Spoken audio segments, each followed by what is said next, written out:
lalaki. Verse 12. Diretso ko muna babasahin. Sabi dito, after nung yung teaching last week, di ba? Nag-baptize pa si John the Baptist.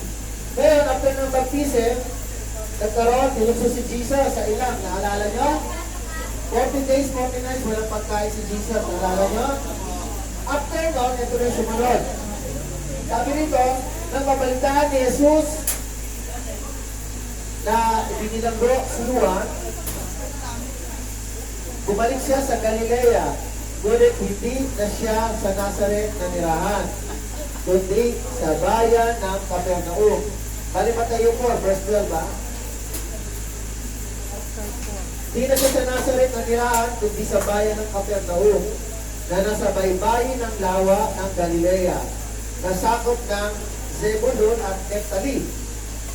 Sa gayon, natupad ang sinabi ni Propeta Isaiah, lupain ng Zebulun at lupain ng Nephtali, daanan papunta sa lawa, sa ibayo ng Jordan, sa Galilea ng mga Hentil. Ang mga taong nasa kadiliman ay nakakita ng maningning na ilaw. Sa mga nakatira sa lilim ng kamatayan, ay sumikat ang liwanag. Verse 17, magmula noon ay nang-aral si Jesus. Itinuro niyang magsisi kayo at talikuran ang inyong mga kasalanan, sapagkat malapit ang dumating ang kaharian ng langit. Okay. Dumating si Kristo sa lupa ng katawang tao upang magpatawad. Pero bago siya magpatawad, kailangan ang mga tao ay humingi ng tawad. Ang Panginoon, hindi magiging effective yung pagpapatawad niya kung hindi mo hihingi ng Panginoon o hindi mo hihingi ng kapatawaran. Mahirap magpatawad kung ayaw niyang patawarin siya. Amen? Amen! Ang kapatawaran ay ibinibigay sa mga taong humihingi ng tawad. Okay, balikan natin. Verse 12. Sabi dito, nang mabalitaan ni Jesus na ibinalanggo si Juan, bumalik siya sa Galilea. Si Juan ay second cousin ni Jesus.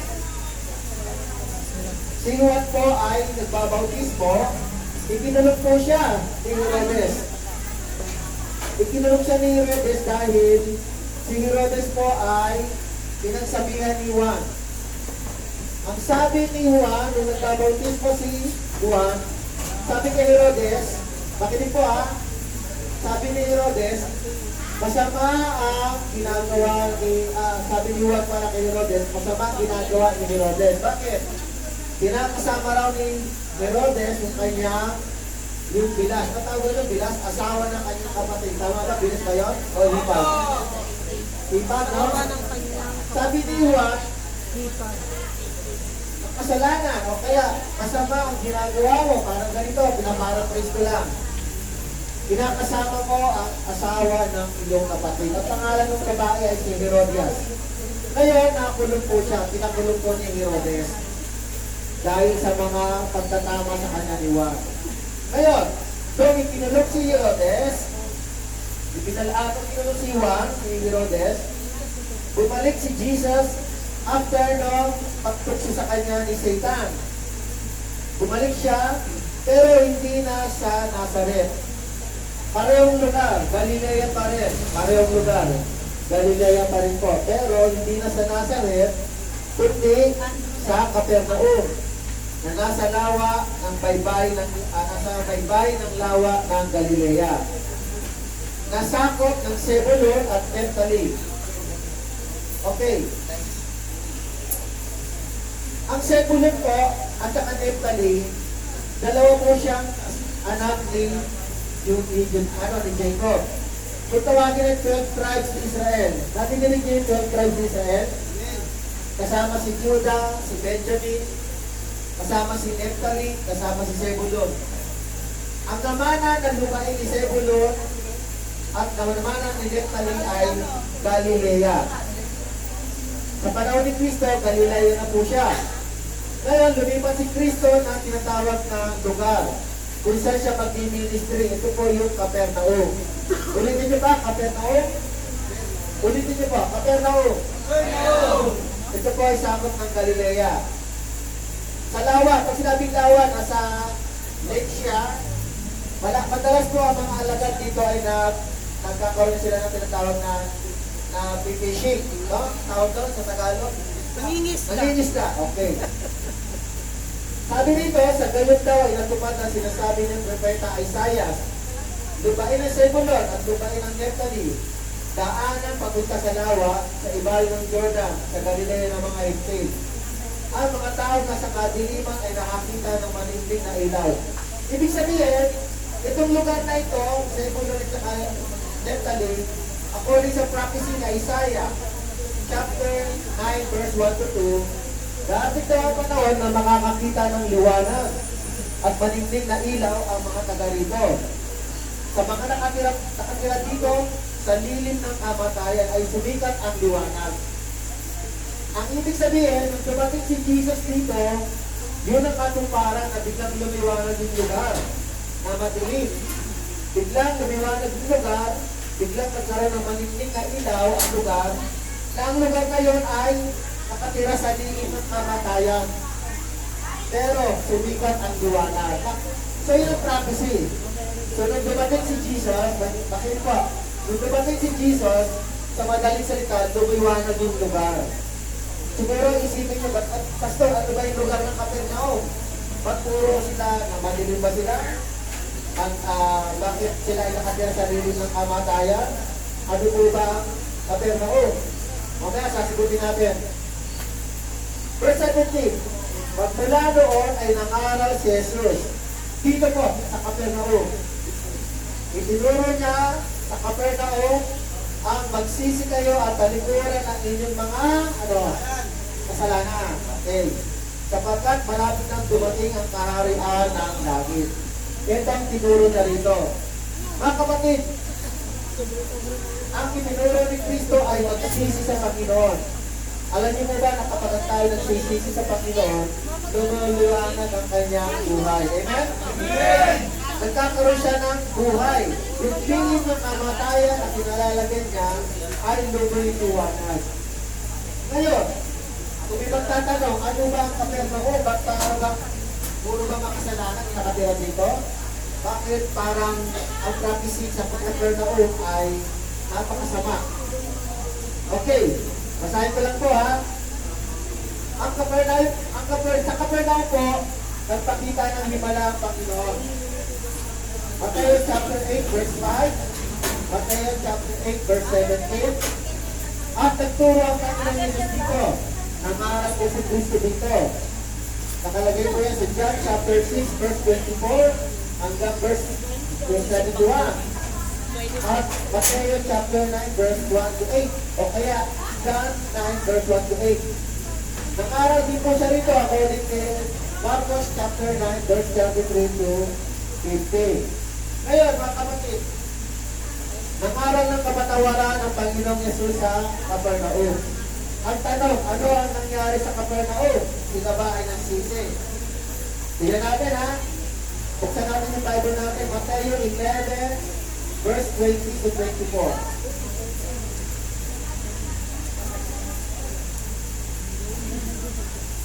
Buksan lang natin yung Bible natin. Ano naging resulta?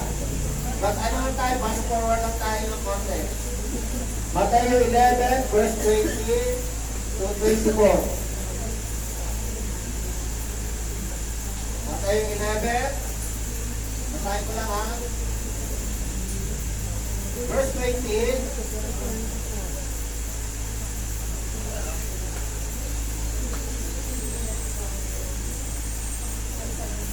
Hanggang 24. Okay.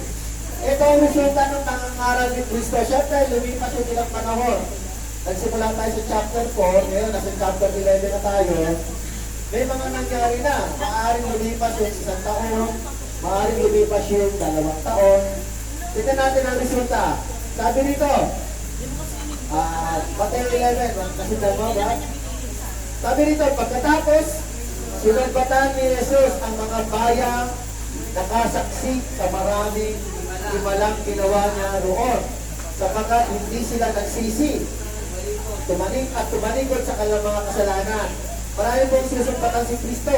Sinabi niya, ito po, kawawa kayo mga taga-Corazin, kawawa kayo mga taga-Bethsaida, sapagkat kung sa Tiro at Sidon ginawa ang mga himala, ginawa sa inyo, matagal na sanang nagkabit ng sako at naupo sa abo ang mga taga-roon bilang tanda ng kanilang pagsisisi. Noong Old Testament, mga kapatid, ang tanda ng pagsisisi, pagpapakunta ba, nagkaramit sako. Okay lang po kayo dyan, mga kababaihan. Dinilig nyo? Okay. Sabi ko lang ha. Sabi nito, ngunit, sinasabi ko sa inyo, sa araw ng paghuhukom, ay hindi ko ha. Ngunit sinasabi ko sa inyo, sa araw ng paghuhukom ay mas kahakapagat pa ang mga taga-Tiro at taga-Sidon kaysa inyo.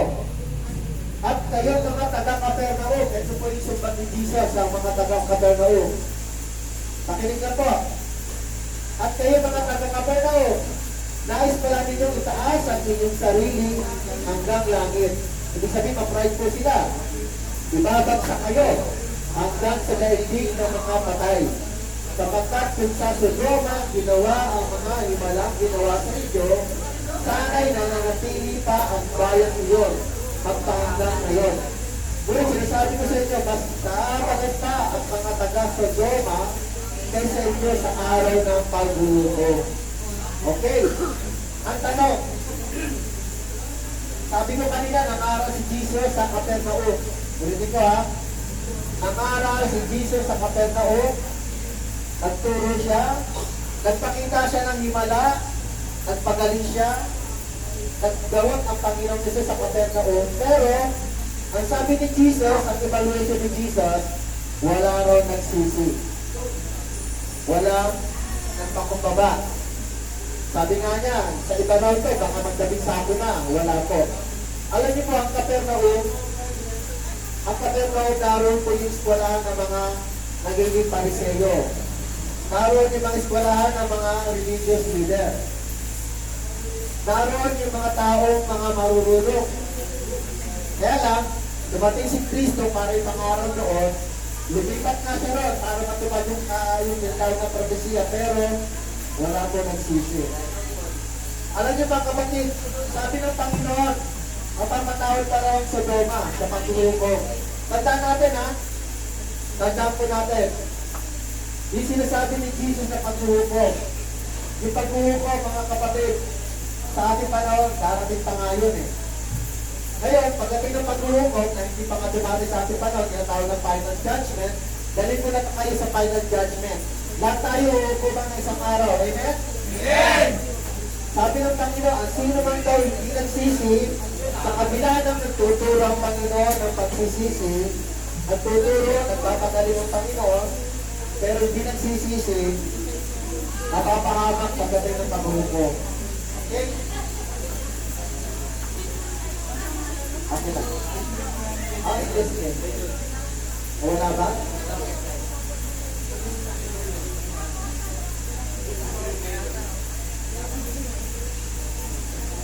Ayan, dulo. Kumakat ay dulo.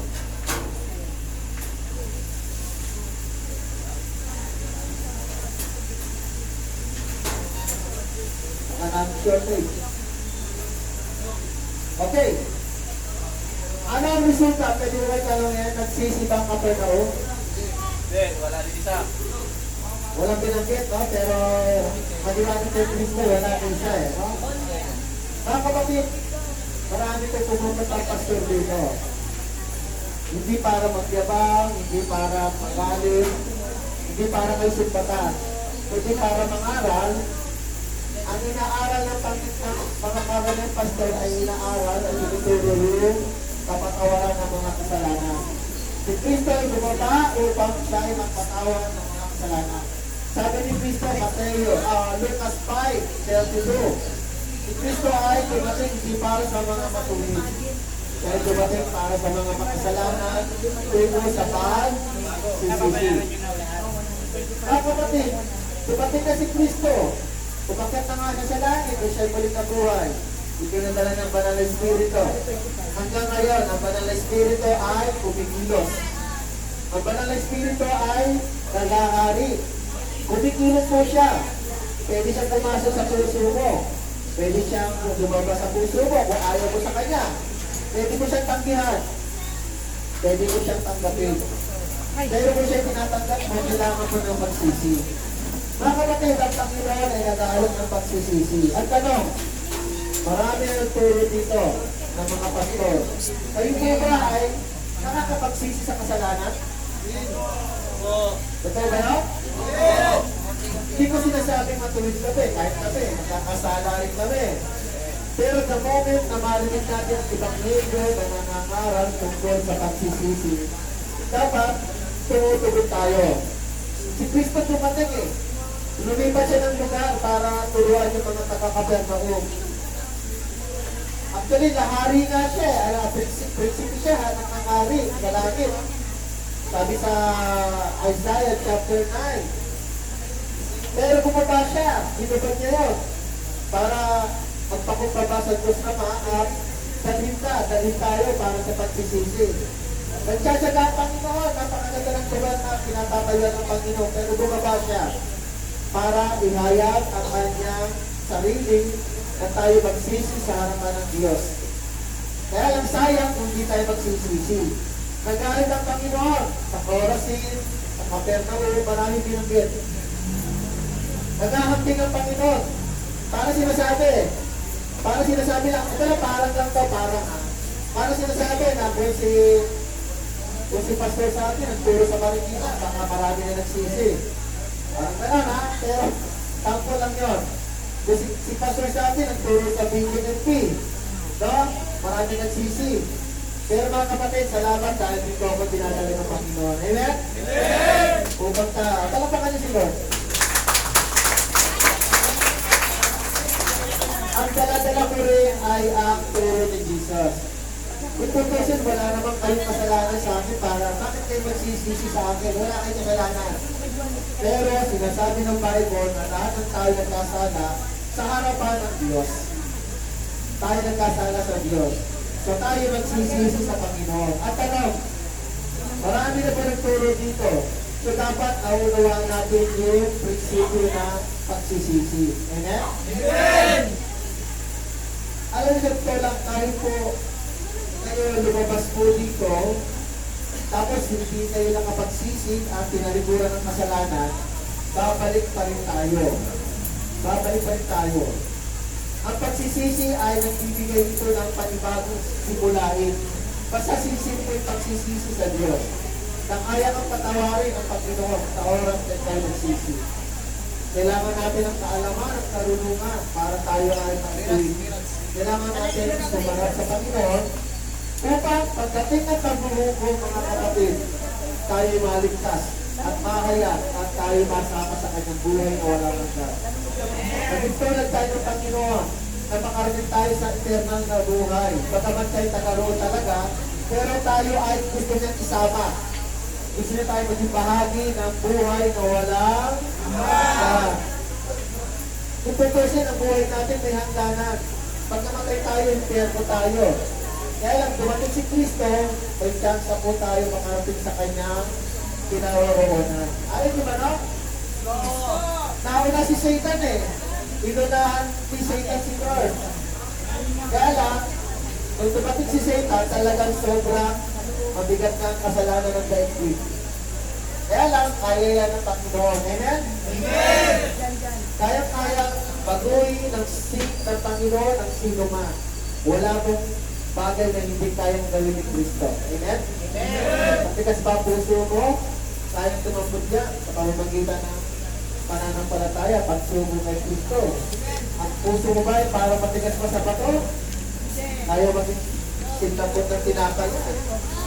Ikaw ba ikaw pride? Dahil hindi tayo abutin, kaya kang ibagsak ng Panginoon para lang maabot ka na. At ikaw ba ay matigas sa pulo, lalambot yan. Dahil ang Panginoon ay gumawa ng paraan na siya ay mismo ay halimbawa ng pagpapakumbaba. Basahin mo lang po bago tayo mag-closing. Ang sabi po sa Pilipos, ito po ay hamon ng Panginoon. Sa pamamagitan ni Pablo, nais niya na maging tulad tayo ni Kristo. Okay? Philippians chapter 2, verse 5. Basahin ko lang po ha. Philippians chapter 2, verse 5.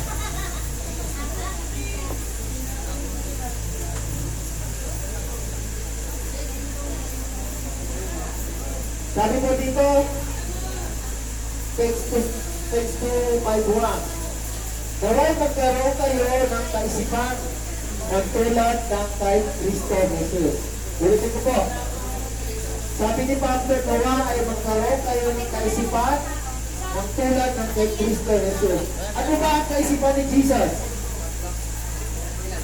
Ano ang kaisipan ni Jesus? Verse 6. Sabi po rito, kahit taglay niya kalikasan ng Diyos. Ulitin ko po ha.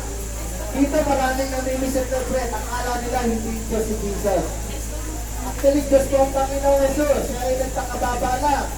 Sabi niya, kahit taglay niya kalikasan ng Diyos. Ang likas ni Jesus ay Diyos. Ang nature ni Jesus ay Diyos. Kahit taglay niya kalikasan ng Diyos, hindi niya ipinagpilita manatiling sa bantay ng Diyos. Bakit?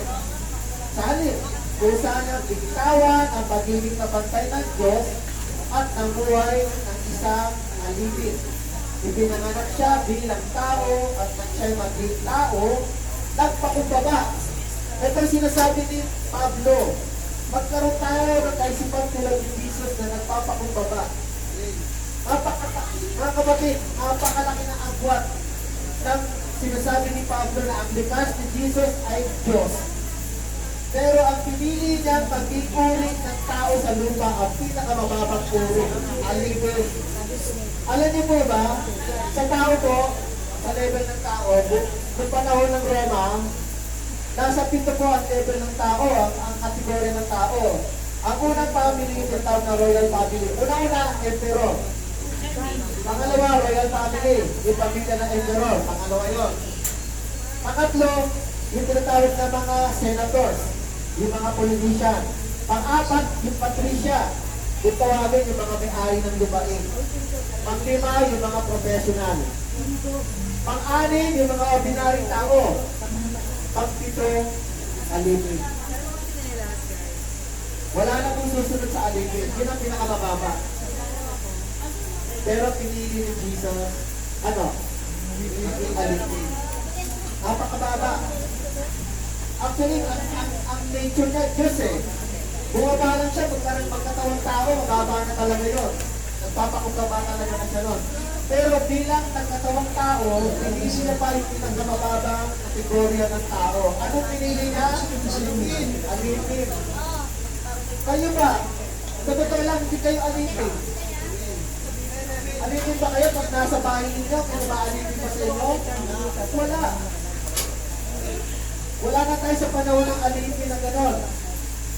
Ang totoo lang, spiritually speaking, alipin tayo ng kasalanan. Yan ang katotohanan. Pero ngayon, nagpakumbaba si Jesus. Sabi nito, verse 8, Philippians 2, verse 8. Nagpakumbaba siya at naging masunurin hanggang kamatayan, paging ito man ay kamatayan sa krus. Mga kapatid, bukod sa pagiging alipin, pinili pa ni Jesus mamatay sa krus para lang maligtas ka. Dahil naabot ni Kristo ang pinakamababang pagpapakumbaba. Mga kapatid, naabot ni Jesus ang pinakamababang pagpapakumbaba. Kung ikaw ay may kagalit mo asawa mo, kagalit mo biyanan mo, magpakumbaba ka, hindi ka ng tawad, hindi natin kaya nagpasan pa yung ginawa ni Jesus. Sobrang lalim yung pagpapakumbaba ni Kristo. Pero mga kapatid, ang nature ng papakumbaba, malaliman o mababaw, basta nagpakumbaba ka, nagugustuhan niya ng Panginoon. Amen? Amen! Basta nagsisisi ka sa kasalanan, nagugustuhan niya ng Panginoon. Yun ay uri din ng pagpapakumbaba. Kaya mga kapatid, nagpapasalamat po ako, dinadala kami dito ng Panginoon para mahayag yung kabutihan niya. Mahal kayo ng Panginoon, yun ang ibig ko sabihin. Amen? Wala kami masabi sa Panginoon. Mahal kayo, kayo rin, mahal kayo, pero bakit parang hindi tayo nababago? Isipin nyo lang, mahal kayo ng Panginoon. Nakahanda kayong baguhin at baguhin at baguhin ng Panginoon. Pero dapat, makita nyo rin na dapat sinisimulan na natin. Amen? Amen! Paglaya natin, bagong buhay na to. Hindi na babalik. Amen? Alalahanin mo yung pag-ibig ng Diyos sa'yo. Alalahanin mo yung pag-ibig ng Diyos sa'yo. Amen? Amen! Walang hanggang yung pag-ibig ng Panginoon habang bukas yung pintuan ng kaligtasan, bukas din ang pag-ibig ng Diyos.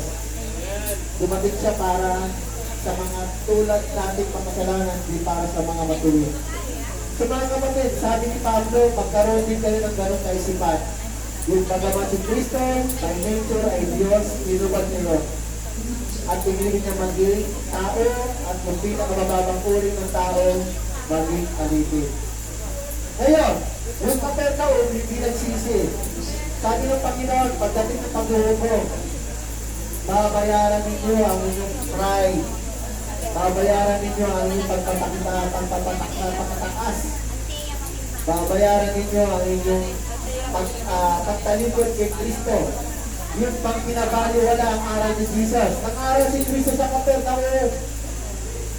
Nagpakita siya ng himala sa Kapernaum pero binabaliwala. Alam niyo mga kapatid, kapag dumami yung mga pastor nagtuturo, binabaliwala ninyo, hindi ninyo binabaliwala ang pastor. Sino binabaliwala ninyo? Ang Diyos. Salita ng Diyos at binabasa at itinahayag. Kaya huwag natin siya sayangin ng panahon. Na sino man dumalaw, dala Biblia, nangangaral, tanggalin natin ang pangaral ng Diyos. Amen?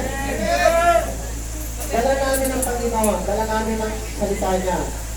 Kahit kami ay baliwalain niyo, huwag nilang baliwalain ang salita ng Panginoon. Mahalaga po ito.